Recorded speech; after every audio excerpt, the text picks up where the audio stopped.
Hello दोस्तों, आपका स्वागत है मेरे बोनसाई गार्डन में। आज मैं आपको एक ऐसा प्लांट दिखाने वाला हूं जो बिगिनर्स लोगों के लिए बेस्ट प्लांट है। अगर आप बोनसाई के शौकीन हैं तो ये प्लांट आपके गार्डन में होना ही चाहिए। इसको गस्ती कहते हैं, फाइकस फैमिली का प्लांट है ये हमारे एरिया में तो बहुत ही कॉमन प्लांट है, बहुत ही जगह में मिल जाता है। ये ईज़िली आप किसी भी वॉल वगैरह में देखोगे तो ये लगा मिलता है और बहुत ही जल्दी ये ग्रो करता है। इसमें एरियल रूट्स इतने सुंदर आते हैं और इतने जल्दी इसका ट्रंक मोटा होता है। ये अब इसको अगर कटिंग अगर कब गलती से अगर कुछ ऊपर नीचे भी हो गया तो भी वो बहुत जल्दी अपने आप को हील कर लेता है।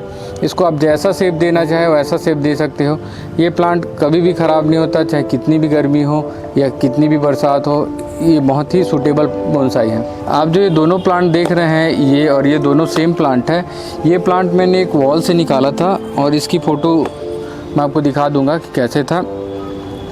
ये प्लांट मैंने 2 साल पहले एक वॉल से निकाला था और उस टाइम की कंडीशन ऐसी थी और आज आप देख सकते हैं कितना अच्छे से ग्रो हो गया है, कितने सारे एरियल रूट्स हैं और इसमें एरियल रूट्स हर साल कंटिन्यूस आते ही रहते हैं। हर रेनी सीज़न में इसमें बहुत सारे एरियल रूट्स आते हैं। आपको इसके एरियल रूट्स को बचाने की भी ज़रूरत नहीं है, बहुत जल्दी ग्रो कर लेते हैं और सॉइल में चले जाते हैं। इसका थोड़ा सा बस केयर, इसमें फर्टिलाइज़र अच्छे से देना रहता है।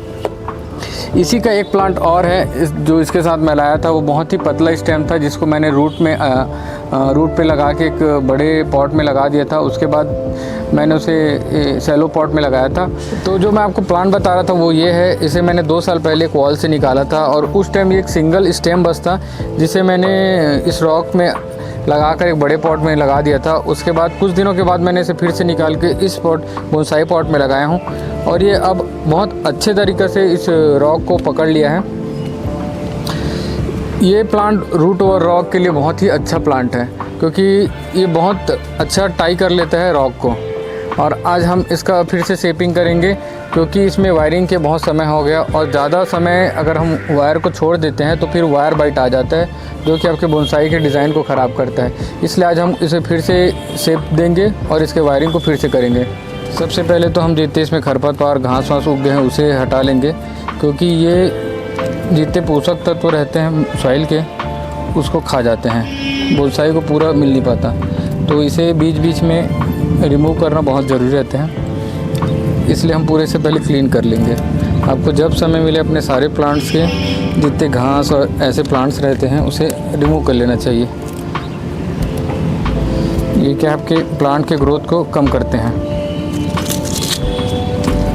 सेकेंड स्टेप जो होता है वो रहता है बोनसाई के सारे लीव्स हटाने का।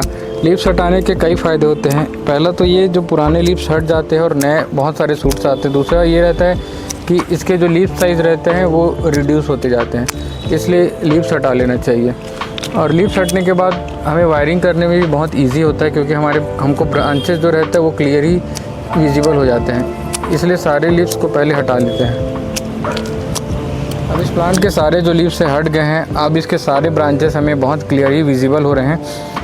जो पुराने वायर हैं अभी हम पहले उसको निकाल लेंगे, उसके बाद इसमें नया वायरिंग करेंगे। जहाँ हमें ज़रूरत रहेगा वहीं करेंगे और जहाँ नहीं रहेगा वहाँ नहीं करेंगे। जब मैं कटिंग लाया था तब ये यहाँ से यहाँ तक बस था। उस टाइम मैंने यहाँ से हार्ड प्रूनिंग किया था और उसके बाद ये जो ब्रांच है वो नया ब्रांच है। उसके बाद से इसमें ही मैं ब्रांच बनाते गया। जब लाया था तब मैं ये इतना ही था। इसे मैंने यहाँ पर फिक्स करके इसको अच्छे से रैप करके एक बड़े पॉट में डाल दिया था, इसलिए इसका ऐसा ग्रोथ हुआ है। कुछ रूट्स भी बहुत ज़्यादा हो गए हैं। इतना रूट्स रूट और रॉक के लिए अच्छे नहीं हैं। इसके कुछ जो रूट अच्छे नहीं दिख रहे उसे भी हम रिमूव करेंगे।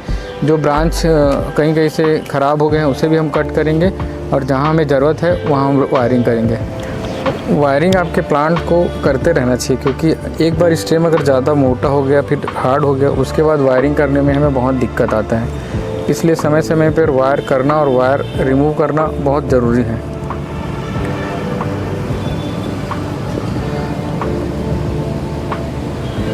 जो ब्रांचेस जो रहते हैं आपस में एक दूसरे को क्रॉस करते रहते हैं उसे काट लेना चाहिए, उससे क्या है शेप ख़राब होता है। अब देखिए ये ब्रांचेस सारी इधर है, इसको भी मैं वायरिंग करके इसको ऊपर ले आऊँगा।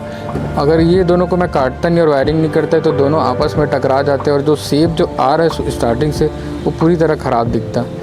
इसलिए जो ब्रांचेस थोड़े पुराने हो गए मैं अभी वायरिंग सिर्फ उसी में कर रहा हूँ। बहुत जो नए अभी ब्रांचेस आए हैं उसमें मैं वायरिंग नहीं करूँगा, क्योंकि उससे ब्रांच टूटने के चांसेस रहते हैं, इसलिए अभी मैं उस पर वायरिंग नहीं कर रहा हूँ। जैसे वो थोड़े अच्छे मोटे हो जाएंगे उस पर ही वायरिंग करूँगा, उस समय वायरिंग करूँगा मैं। वायरिंग करते करते ही आपके हाथ अच्छे होंगे वायरिंग में प्रैक्टिस, इसलिए वायरिंग, प्रूनिंग, शेपिंग इस चीज़ से कभी भी बोनसाई में डरना नहीं चाहिए आपको। अगर आपका 1-2 प्लांट ख़राब भी हो गया तो कोई बात नहीं, क्योंकि स्टार्टिंग में वैसा होगा ही, इसलिए वायरिंग करते रहना चाहिए, क्योंकि बिना वायरिंग के आप प्लांट को अच्छा शेप नहीं दे पाएंगे। वायरिंग तो अब कंप्लीट हो चुकी है हमारी। नेक्स्ट इसमें अब हम सॉइल चेंज करेंगे, लेकिन अभी फ़िलहाल रेनी सीज़न है तो मैं चेंज नहीं करूँगा। ये पोर्शन में टेंपल वगैरह मैं के लिए रखा था, इसलिए यहाँ पास भी एक स्टोन लगा दिया था। ये दोनों अलग अलग स्टोन हैं। टेंपल तो मेरा रेडी हो चुका था, लेकिन टेंपल का जिससे मैं बनाने वाला था वो बहुत बड़ा बन चुका है, इसलिए मैं इसे अरेंज नहीं करूँगा। इसके लिए फिर से मुझे एक छोटा टेंपल लेना पड़ेगा।